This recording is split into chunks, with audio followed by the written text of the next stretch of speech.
អូ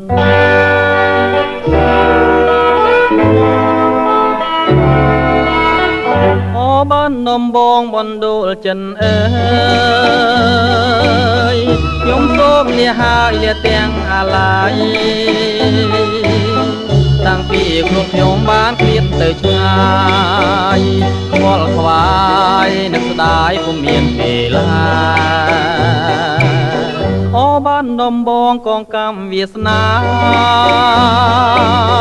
ដែលខ្ញុំប្រាថ្នាគ្មានពេលទំនេរ